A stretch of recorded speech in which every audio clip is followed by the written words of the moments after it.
Hello students, welcome to Dr. B.R. Ambedkar Open University. So far we have discussed about the origin context of comparative public administration. Along with that, we also discussed about key components or key aspects of comparative public administration, in which we discussed about the important concepts or the what we call the terms in relation to comparative public administration. These the terms that will help us to understand and also compare the administrative mechanisms in a better way. Now, we will move towards approaches and significance of comparative public administration. Now, first of all, before we discuss about different types of approaches, it is very important to understand about the meaning of approaches. Approaches, in other words, in a simple terms, it can be understood as the way we look at into.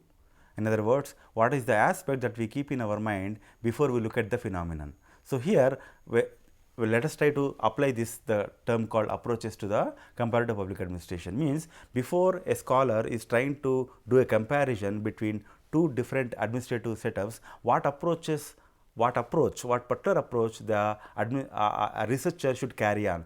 That is what the intention behind studying what we call approaches in comparative public administration. So, there are different approaches. Let us begin with the traditional approach. When you talk about traditional approach, which was existing pre 1940s, in other words, when you talk about traditional approach, it can be called as, please note down, as the formal structure. So, traditional approach can also be called as structural approach. What do you mean by traditional approach? Traditional approach is nothing but looking at the systems and recognizing that there is only one aspect, that is called structure. So, in a traditional approach, the administrative thinkers or the researchers in public administration look at only the structural aspects of the public administration, and they strongly believe that administrative behavior is the result of administrative structure.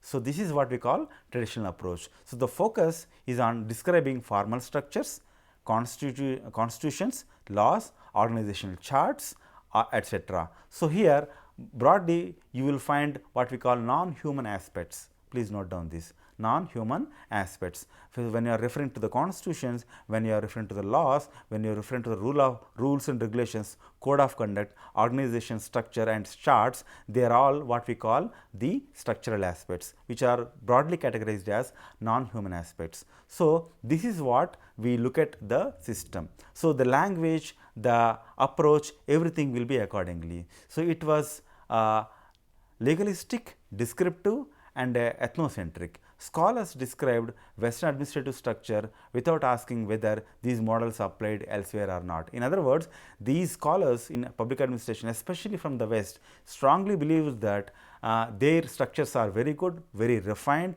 very much applicable without applying it. This is very important to understand. What do you mean by that? They never tried to take their model and apply it in other countries to describe that this is applicable. Without doing that application aspect of it, they declared themselves that they are very much important, they can be adaptable or they can be applicable. So, this approach is what we call traditional approach. When it comes to another important approach is behavioral approach. In fact, behavioral approach departs from the traditional approach and goes to a great extent opposite to the traditional approach. What do you mean by behavioral? Very important term. This behavioral approach is derived from the what we call as part of political science evolution, wherein there was a gradual shift from what we call normative approach to the behavioral approach in political science. Similarly, when you look at the public administration, especially in the context of comparative public administration, when we are applying the term called behavioral approach, what we are trying to do is, what we are trying to argue is that administrative behavior is the result of its environment. Okay. So, it means that it is not just about the formal structure, it is not just about the hierarchy, it is not just about the structure, but it is also about the employees, the leadership, their attitudes, their motivation levels, their moral levels, and also the interpersonal relationship among the employees. All these factors matters in the administrative behavior. Scholars like Robert Dahl called it as a truly comparative perspective. In fact, comparative perspective is nothing but behavioral perspective is, according to him, is a truly comparative perspective. So, as long as we are focusing on only on the structure, we may not be able to see the holistic picture of the administrative mechanism. So, in this context, behavioral approach helps us to understand why certain administrative bodies, why certain administrative agencies are behaving in a particular way. This behavioral approach is also called as the scientific study of administration, more importantly. Now we will move to the another approach, that is called ecological approach. This regarding ecological approach we have already discussed in the previous slides, wherein ecological approach recognizes and argues that ecology plays predominant role in terms of shaping the behavior of the administration. In terms of what? In terms of society, in terms of customs, norms, political structure, political aspects, economy and cultural environment. All aspects come together to influence the administration. Now another important very basic question is whether administration has to bow down before the ecological approach. The simple answer is not necessarily, but at the same time there can be a situation, there can be a phenomenon wherein ecology can and shape the administrative behavior.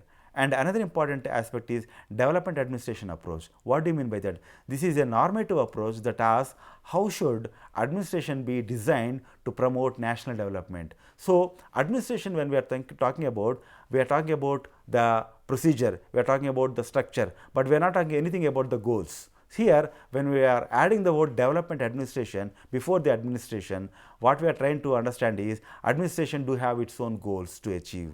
So that is what we call ultimate aim of any administration is to bring development to the society. So as we discussed in the other previous topic, that societies are divided into different categories. In that industry, when we are talking about, it is transcending, it is changing from one phase to another phase. So this is possible only when the administration is having its own goals, and that is goal is to develop the society. So it is concerned with building administrative capability in developing the country. So here development administration, it not only talks about the goals, but also it is also talks about enhancing the capacity of the administrators.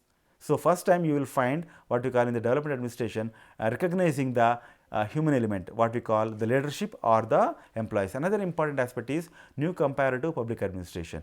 So new comparative public administration is rise of new public management, and our comparative studies have also focused not only among the administrative bodies of other countries in terms of government, but also they move towards corporate sector or private sector. So they are also tried to administrative. The argument is that by comparing not only among the public administration agencies, but also private administration agencies, there is a lot to learn.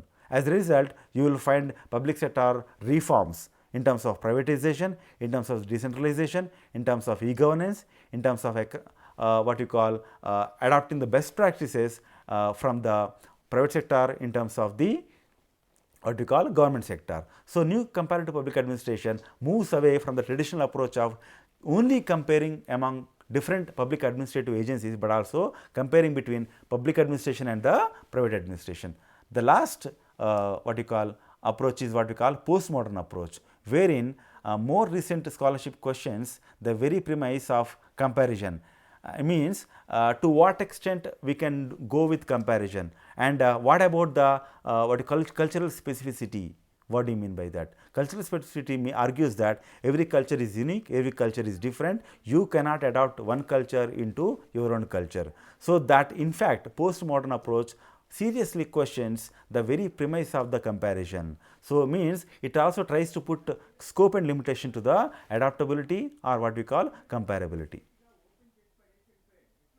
Now, it is very important to go with the comparative public administration as I discussed. First thing is, by studying comparative public administration, we can build new theories. That is very important. In fact, one of the important or I would say serious criticism on public administration is it lacks theoretical background. So in this context, comparative public administration approach helps the scholars to build new theories while doing comparing with one administrative system with the another administrative system. Another important one is policy learning. Very importantly, when the government, when we are talking about the means of any administration to implement the task is through the policies. So while comparing, governments will also come to know, or administrative bodies will come to know about the best practices or best policies which are already implemented in other countries. So it can be derived in the context of India. For example, the Janmabhoomi program which was implemented in Andhra Pradesh maybe 1.5 decades back was actually motivated by another important development program or policy which was already implemented in Japan. So there is nothing wrong in adopting, there is nothing wrong in learning in terms of policy formulation. Another important aspect is capacity building. International organizations like UNDP and World Bank use comparative studies to design technical assistance and programs to the developing countries. So, anything that developing countries can learn, it can be learned through the capacity building. And also a very important thing is reforms. You can bring reforms in your own administrative mechanism only through comparison. So, that is why reforms are also possible only through the comparison. In other words, if I put it in a different way, reforms are impossible to bring unless and until you compare. Okay? So, with these aspects, we would like to conclude and summarize that it is very important to have comparative perspective in administration, then only administrative improvement is possible, then only administrative reforms are possible to happen towards moving towards what we call a progressive society. With this, we are concluding the topic called comparative public administration. I hope there is something to learn from this topic. With this, I will conclude.